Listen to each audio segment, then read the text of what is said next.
Hello everyone, welcome to a online solution. आज जो मैं आपके लिए सवाल लाया हूँ बहुत ही इम्पोर्टेंट, आपको 2 नंबर तो दिला के ही रखेगा। विर्त से 1 नंबर वाला प्रश्न और 2 नंबर वाला प्रश्न, खास करके 1 नंबर वाला प्रश्न में ज्यादा करके आता है, या तो 2 नंबर में भी आ सकता है। ठीक है, ये विर्त से रिलेटेड है और बहुत ही आसान सवाल है। आपको बस सिर्फ समझने की जरूरत है, थोड़ा सा दिमाग लगाने की जरूरत है।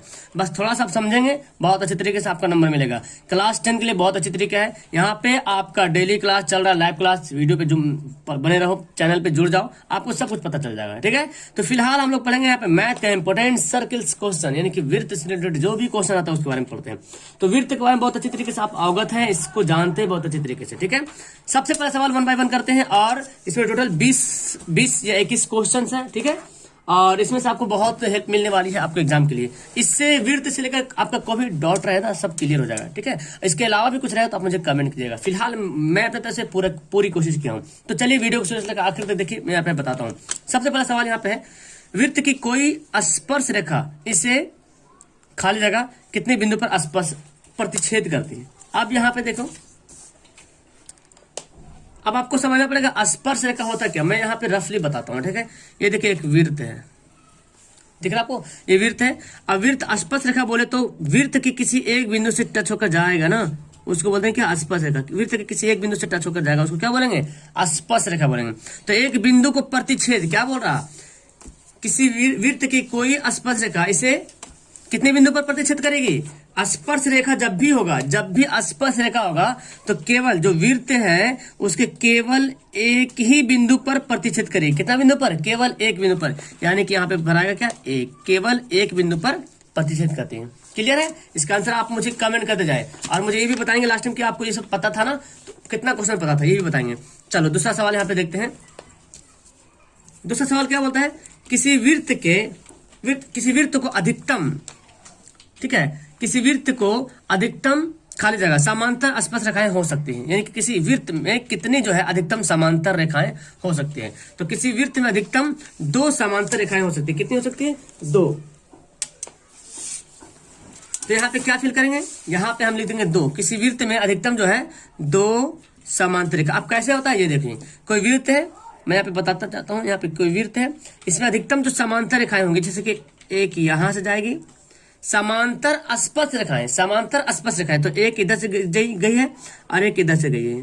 तो किसी विर्त में जो है अधिकतम ज्यादा से ज्यादा 2 ही समांतर स्पर्श रेखाएं खींची जा सकती हैं, 2 से ज्यादा नहीं खींची जा सकती। ठीक है, क्लियर है। तो किसी विर्त को अधिकतम 2 समांतर स्पर्श रेखाएं हो सकती है। क्लियर है, चलिए अगला सवाल पढ़ते हैं।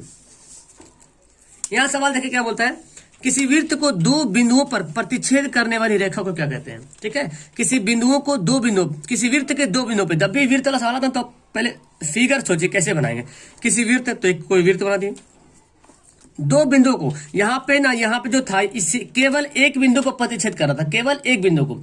अब यहाँ बोला किसी विर्त के 2 बिंदुओं को, तो कहीं ना कहीं 2 बिंदु बन जाएगा, है ना। मान लेते एक यहाँ एक यहाँ, जब भी करेगा ऐसे देखो, किसी विर्त के 2 बिंदुओं को प्रतिच्छेद करने वाली स्पर्श रेखा क्या कहती है। तो देखो एक बिंदु यहाँ है, एक बिंदु यहाँ, अगर एक बिंदु पे प्रतिच्छेद करता तो वो ना क्या कहलाता, स्पर्श रेखा कहलाता। लेकिन यहाँ पे क्या बोला, 2 बिंदुओं को प्रतिच्छेद कर रही, तो इसको बोलेंगे छेदक रेखा। क्या बोलेंगे, छेदक रेखा। क्या फिल हो जाएगा यहाँ पे, छेदक रेखा। क्या बोलेंगे इसको, छेदक रेखा। ये जो रेखा है, इस रेखा को स्पर्श रेखा नहीं बल्कि छेदक रेखा बोलेंगे। स्पर्श रेखा इसको बोलेंगे जो केवल एक बिंदु को टच करती है, केवल एक बिंदु को प्रतिच्छेद करती है। समझ में आ रहा। चलिए अगला सवाल देखते हैं। वह रेखा जो त्रिज्या के छोर बिंदु से होकर जाती है और इस पर खाली जगह विर्त की स्पर्श रेखा होती है। अभी मैं बता दूं, विर्त की स्पर्श रेखा किसको बोलेंगे, विर्त की स्पर्श रेखा किसको बोलेंगे, जो त्रिज्या के छोर बिंदु से होकर जाती है। ये समझे, ये विर्त है, यहाँ पे जो त्रिज्या ये बना, ये त्रिज्या जो बनी है ये ना, ये वाला, तो ये जो त्रिज्या जो एक मान के विर्त है और इसके त्रिज्या यहाँ पे है। ठीक है, तो इसके त्रिज्या का जो छोर बिंदु है ना, यहाँ से गई क्या, स्पर्श रेखा। वही बोल रहा, वह रेखा, इस जो रेखा है जो त्रिज्या के छोर बिंदु से होकर जाती है, त्रिज्या ही है, इसका छोर बिंदु यहाँ पे है, इस बिंदु से होकर जा रही है, तो इस पे क्या होगी, इस पे हो जाएगी लंब। क्या हो जाएगी, इस पर जो है लंब होती है। क्या होती है, लंब होती है। और वृत्त की स्पर्श रेखाएं होती है, और यही जो इस रेखा को क्या बोलते हैं, स्पर्श रेखा भी कहते हैं। क्लियर है, समझ में आ रहा है। इसी तरह का आपका सवाल भी देखने को मिलता है कि जैसे एक वृत्त है, किसी बाहरी बिंदु से स्पर्श रेखा खींची जाती है, तो आपको निकालने के लिए बोलता है ना, यहाँ पे एक, यहाँ पे देखो इस तरह से रहता है, और यहाँ पे क्या रहता है, लंब, क्योंकि ये स्पर्श रेखा त्रिज्या पे क्या होती है, लंब होती है। यहाँ से पता क्या चल रहा कि स्पर्श रेखा जब भी रहेगा तो त्रिज्या पे लंब रहेगा, समकोण रहेगा, 90 डिग्री का कोण बनाएगा, यहाँ पे बनाता है कोण। ठीक है, चलिए अगला सवाल पढ़ते हैं। अगला सवाल क्या बोलता है, किसी बाह्य बिंदु से वृत्त पर खींची गई स्पर्श रेखाओं की लंबाई क्या होगी। देखिए अभी मैं बता रहा था और अभी यहाँ पे फिर आ गया, यहाँ पे वही बात आ गई। किसी बाह्य बिंदु से, है ना, किसी बाह्य बिंदु से, बाह्य बिंदु मतलब क्या समझे, बाहरी बिंदु, कोई वृत्त बना लिए, किसी बाह्य बिंदु से, कोई बाहर में कहीं भी बिंदु ले लेते, मान लीजिए यहाँ पे बिंदु ले लिए।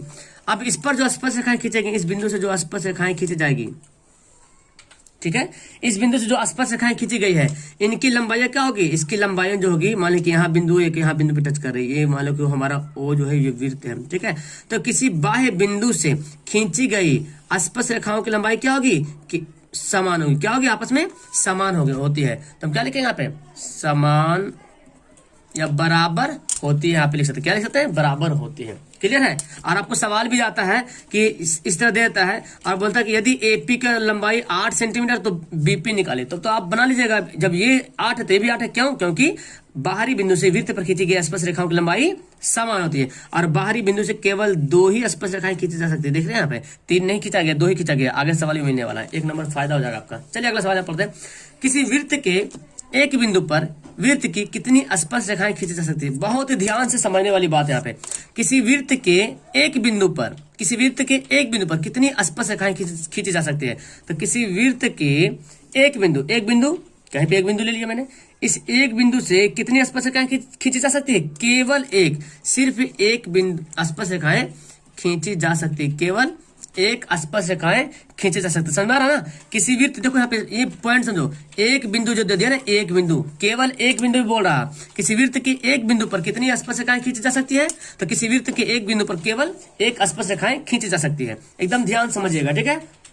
अगला देखिए क्या बोलता है, किसी वृत्त पर कितनी स्पर्श रेखाएं खींची जा सकती है। अब यहाँ पे डायरेक्ट बोल दिया, यहाँ पे नहीं बोला किसी वृत्त के एक बिंदु पे नहीं बोल रहा, सिर्फ बोला किसी वृत्त पर कितनी स्पर्श रेखाएं खींची जा सकती है। यानी कि बिंदु जितना भी हो पता नहीं है, मतलब एक वृत्त बनी हुई यहाँ पे, और इस पर जो स्पर्श रेखाएं खींचना है, ये नहीं बोल रहा किसी वृत्त पर कितनी स्पर्श रेखाएं खींची जा सकती है, ये बोला जा रहा। लेकिन ये नहीं बोला किसी वृत्त पर एक बिंदु पर कितनी स्पर्श रेखाएं खींची जा सकती है। इससे पहले क्या था, किसी वृत्त के एक बिंदु, तो एक बिंदु से केवल एक, और अगर एक ना बोले, सिर्फ ऐसे ही बोले किसी वृत्त पर कितनी स्पर्श रेखाएं खींची जा सकती है, तो देखो हमको जैसे मर्जी ऐसे खींच सकते हैं स्पर्श रेखाएं, ऐसे भी खींच सकते हैं, ऐसे भी खींच सकते हैं, ऐसे भी खींच सकते हैं, है ना जी, जैसे मर्जी ऐसे खींच सकते हैं स्पर्श रेखाएं, ठीक है, सिर्फ अंदर ना जाए ऐसे।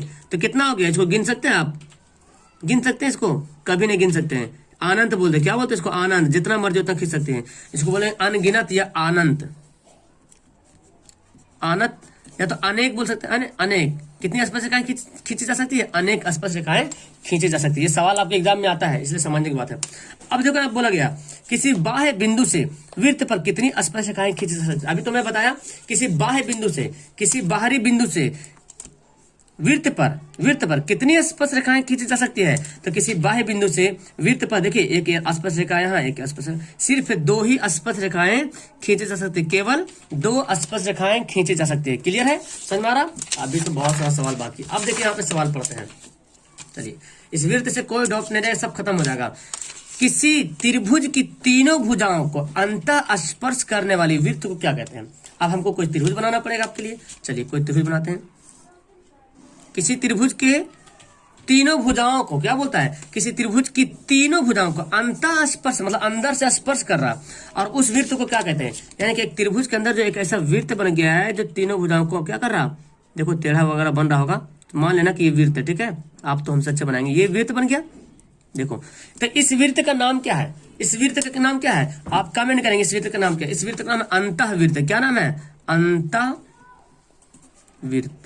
तो इसमें ज्यादा रटने की जरूरत नहीं, क्योंकि अंदर से स्पर्श करा तो क्या बोलेंगे, अंतःवृत्त। क्या बोलेंगे, अंतःवृत्त बोलेंगे, ठीक है। चलिए अगला बोले यहाँ पे, किसी त्रिभुज के तीनों शीर्षों को बाह्य स्पर्श करने वाली वृत्त को क्या कहते हैं। अब यहाँ पे सवाल उल्टा यहाँ पे दिया है। चलिए ये मैं लेता हूं, किसी त्रिभुज के तीनों शीर्षों को बाह्य स्पर्श करने, बाहर तीनों शीर्ष देख रहे हैं ना, यहाँ तीनों शीर्ष देख रहे हैं, इसको बाहर से स्पर्श करने वाले। तो ऐसे तो नहीं बन पाएगा, मैं पहले वृत्त बना लेता हूँ और यहाँ इसके अंदर बनाते हैं त्रिभुज। देखिए अब समझ में आ रहा, किसी त्रिभुज हो गया, अब किसी त्रिभुज के शीर्ष पे देखो यहाँ स्पर्श कर रहा है, यहाँ भी स्पर्श कर रहा है, यहाँ भी स्पर्श कर रहा। तो इस वृत्त को क्या बोलेंगे? इस वृत्त को बोलेंगे परिवृत्त। क्या बोलेंगे? परिवृत्त। हाँ, बाह्य वृत्त नहीं बोलना है, परिवृत्त। क्या बोलना है? ऐसा नहीं कि अंत करो तो अंतवृत्त तो हो गया, बाह्य तो बाह्य वृत्त नहीं, उसको बोलेंगे परिवृत्त। क्लियर है? ओके, चलिए समझ में आ गया। किसी त्रिभुज के तीनों शीर्षों को बाहर से स्पर्श करने वाली वृत्त को बोलेंगे परिवृत्त। चलिए अब यहाँ पे देखिए संकेंद्री वाला आ गया यहाँ पे, और स्पर्श रेखा है उभयनिष्ठ स्पर्श रेखा। इसको ध्यान से समझिएगा आप, ठीक है? ध्यान से एकदम समझने की जरूरत है। चलिए कमेंट पे ध्यान मत दे, देखिए इसको तो मैं यहीं पे बना दूंगा। दो संकेंद्री वृत्तों की त्रिज्या कितनी उभयनिष्ठ स्पर्श रेखाएं होती है? दो संकेंद्री वृत्तों की कितनी उभयनिष्ठ स्पर्श रेखाएं होती है? तो पहले समझना पड़ेगा संकेंद्री मतलब क्या होता है। संकेंद्री मतलब दोनों वृत्त का केंद्र वही हो, उसको बोलते हैं संकेंद्री। मान लें कि एक केंद्र यहाँ पे, एक वृत्त यहाँ पे बना है और एक वृत्त जो है यहाँ पे, ठीक है? अब यहाँ पे बताओ, ये दोनों बना हुआ है, एक वृत्त यहाँ पे, दोनों का केंद्र यही है, इसको बोलते हैं संकेंद्री वृत्त। तो बोला दो संकेंद्री वृत्तों की कितनी उभयनिष्ठ स्पर्श रेखा है? उभयनिष्ठ का मतलब होता है कॉमन। क्या होता है? कॉमन। बोलते हैं कॉमन है ये मतलब दोनों में आ रहा। तो यहाँ पे कोई स्पर्श रेखाएं खींची जा सकती है जो दोनों में हो सकती है? हो ही नहीं सकती, एक भी नहीं, है ना? एक भी नहीं, एक भी उभयनिष्ठ स्पर्श रेखाएं नहीं खींची जा सकती इससे। क्लियर है? समझ में आ रहा आपको? एक भी उभयनिष्ठ स्पर्श रेखाएं नहीं खींची जा सकती है। चलिए अगला पढ़ते हैं। दो अंत अप्रतिच्छेदी वृत्तों की कितनी उभयनिष्ठ स्पर्श रेखाएं होती है? इसको ही बोल सकते हैं हम अप्रतिच्छेदी वृत्त, क्योंकि अंदर से तो प्रतिच्छेद कर नहीं रहा, लेकिन इसको चाहे तो यहाँ पे ये नहीं बोला कि संकेंद्री बोल रहा, तो हम ऐसे ही बना सकते हैं कि मान लें एक वृत्त है ऐसे और एक वृत्त मान लें यहाँ पे है। तो एक बड़ी वाली वृत्त इसकी जो केंद्र, इसका जो केंद्र होगा यहाँ पे होगा, और जो छोटी वाली वृत्त इसका केंद्र कहाँ पे? यहाँ पे होगा।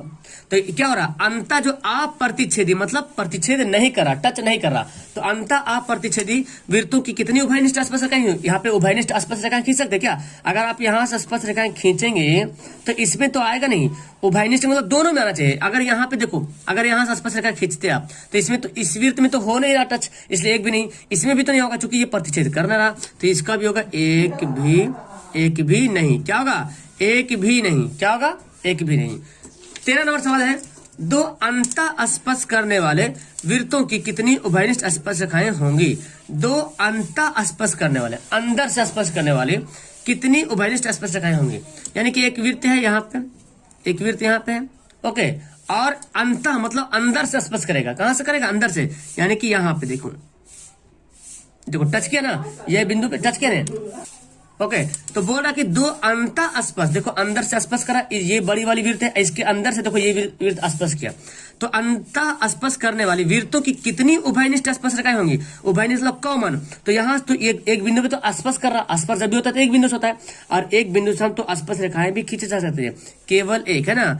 एक स्पर्श रेखाएं जो है खींच सकते हैं। कितनी स्पर्श रेखाएं खींच सकते हैं? केवल एक। कब? जब अंदर से स्पर्श करेगा तब, जब अंदर से स्पर्श करेगा तब, ठीक है।